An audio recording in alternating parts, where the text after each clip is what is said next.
I want you to know that every year a highlight for us at our state convention for the last 50 years has been the awarding of our Humanitarian of the Year award. And this year, Lisa Ulmer is our 2021 Humanitarian of the Year. Lisa lives in Hartford, South Dakota with her husband and best friend, Randy.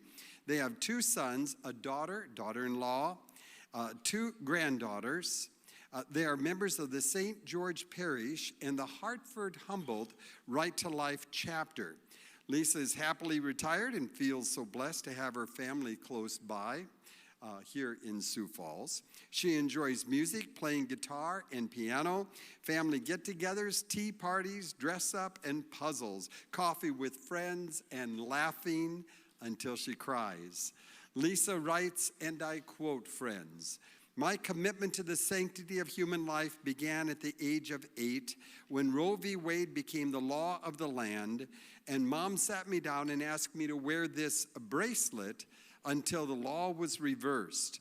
While only a small child at the time, looking at that bracelet on my arm for the next 2 years, I was reminded of the injustice of abortion and that God and God alone is Alpha and Omega.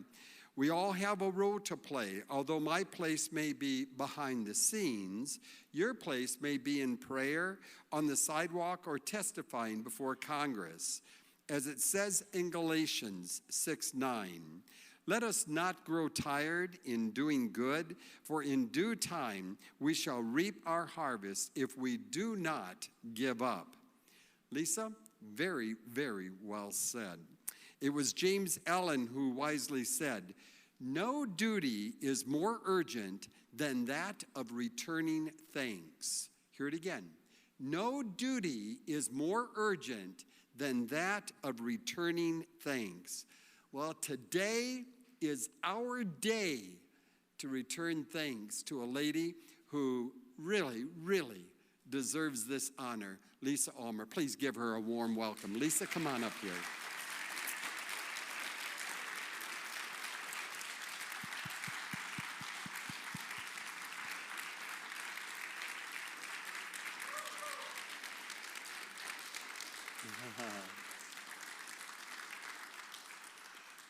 And so, ladies and gentlemen, we'll be presenting here now to Lisa the South Dakota Right to Life 2021 Humanitarian of the Year. South Dakota Right to Life recognizes the exemplary service of Lisa Ulmer for being a champion for life in the great state of South Dakota. Once again, Lisa Ulmer.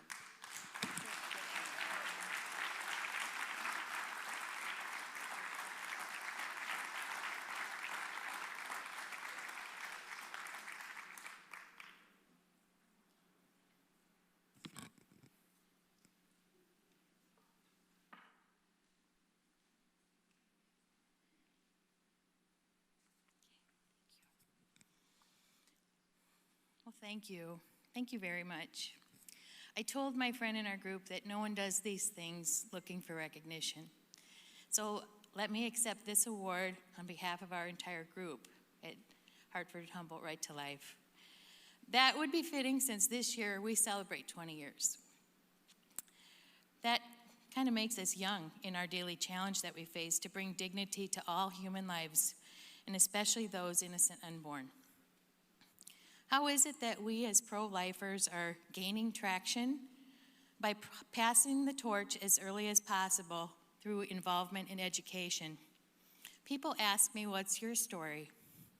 Well, like Dale said, my story began when I was 8 years old and my mom and I were sitting at that kitchen table and she said, "I have something for you." She explained that some babies are aborted before they're born and how our laws changed to allow this terrible procedure. Then she handed me this bracelet and said, "We're going to wear these until the law changes."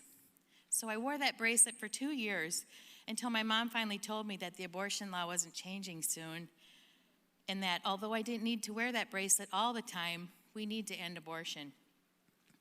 Well, fast forward to 9th grade. In my family, we went to California to visit our other part of our family over Christmas, and they lived in the Bay Area. My uncle was a pathologist. We went into the city one day to explore the sites, and we stopped at his clinic. He needed to make a brief stop because he was on call. We waited for him inside, and about 10 minutes later, he appeared, and he said, "I have something you should see." We followed him back to his work area, and he explained that in his role as a pathologist, it's his job to do biopsies, evaluate tissue, and make sure that any surgery removal was complete. He motioned us closer, and there in front of us was a perfectly formed fetus. It was so small and so beautiful and so complete. My mind went back to that bracelet and that conversation. It still affects me. When I left the security of my small town in Chamberlain and my Christian peers, I went on to beauty school with the goal of getting my operator's license and helping make my way through college to teach music or math. Left brain or right, we don't know. But anyway, that didn't go as planned. 1 week after graduation, though, I was already enrolled, and I looked around to see women and men of all ages and all stages. I quickly identified with those in my age group. Our first 6 weeks was books and learning, and I stayed on track, but took every opportunity to be social and get to know these other girls. Straight from high school, I thought we had much in common. Most weekends, these girls went back home to see their boyfriends. I soon realized that they were all having sex with their boyfriends. Since most went home every weekend, it was not uncommon for us to road trip during the week to one of the nearby towns and meet parents or boyfriends. One of those times, we ended up in Mitchell. We parked in front of the building, and I asked, "Where are we?" Someone said, "Planned Parenthood. Patty needs a pregnancy test." My heart sank. 3 girls went inside, and 1 waited outside with me. I believed God was protecting me. My friends returned 20 minutes later, and we turned back toward Sioux Falls, and after about 20 minutes of silence, it was confirmed. Patty was pregnant. She was a quiet gal, and weeks later, I learned that she would marry and keep that baby. I tell you this because I looked around at my place in life, my environment, my choices. All my high school friends were just starting college, and we had distance due to my early departure. Sometimes we learn what we don't want before we can define what we do want. I was vulnerable. These are critical moments. Later that year, I met Randy, my husband, and certainly my best friend. God provided many blessings through our relationship. And while he certainly is my best friend, he has also been closest on my faith journey. I look back upon these experiences, and though subtle at the time, they became a foundation upon my heart. Years later, when I saw the note in the parish bulletin about a pro-life group forming, I felt compelled to check it out. And that's the way it goes. Seeds grow, whether they're planted intentionally or unintentionally. That was 20 years ago when our small group came together. At South Dakota Right to Life, 50 years ago, some wonderful people banded together in a shared vision, changing hearts and minds, staying into the wee hours to stave off toxic legislation, campaigning, advising, marching, and today we are at the door of a new day where more than half of our U.S. population is against abortion. But we know our work will continue until abortion is unthinkable. So let's keep that vigil and stoke the fires to motivate one another. To me, it's a form of evangelization. When I hear that word, it makes me laugh because a priest told me, a Catholic, that we are called to evangelization, and I looked at him like he'd grown 2 heads. He said, "Let me make it simple. Make a friend, be a friend, bring a friend to Christ." Well, how easy is that? Let's invite, invite, and invite. When our group was initiated, Don Even, who was a member on the board, he was from Madison Right to Life, he advertised a meeting through our area churches. We attended, we listened, and we were told, number 1, have a meeting every month, and number 2, always serve a lunch. That's all? Well, that's doable, okay? So we became a group, and as we visited during refreshments, we got to know one another, and we became a family connected to one another. These quiet soldiers have gone through many things together. As St. Teresa of Calcutta liked to say, we can't all do great things, but we can all do small things with great love. Our first big event was held at the West Central High School, and we brought in Kitty Worthman, not only a Holocaust survivor and a pro-life speaker, but a charter South Dakota Right to Life member. We invited pro-life legislators and served refreshments, and the event really got us off the ground. We like to host fall events during election years and have gone on to do many other activities. A couple of those things are hosting the state Right to Life convention, which was the coming together of so many hands and resources from our group. Our friends at the Humboldt Knights of Columbus, the Hartford Knights of Columbus, the Hartford Catholic Daughters, Humboldt Catholic Daughters, and the Flyboy Donuts took care of all the food and food service. And every member carried out a role.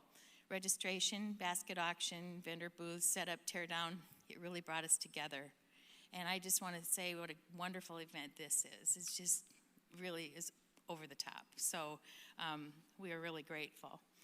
Other things that we've done, we just implemented our Hartford Humboldt Right to Life Adoption Grant Program, and this is a new and direct result of attending the 2019 Hot Springs Convention, where they laid the template and invited us all to start a similar program. Thanks to Beth, another example of sharing and growing ideas. A few years back, it's been quite a while now, we did something called a lockup for life, a jail and bail.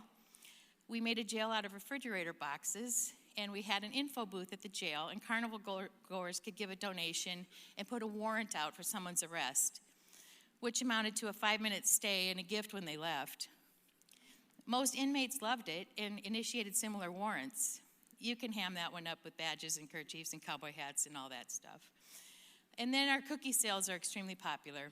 We ask members to furnish 24 home-baked cookies, wrapped 6 per plate, and then people love to shop the cookies, no matter what that event is. And we generally run that with a full display.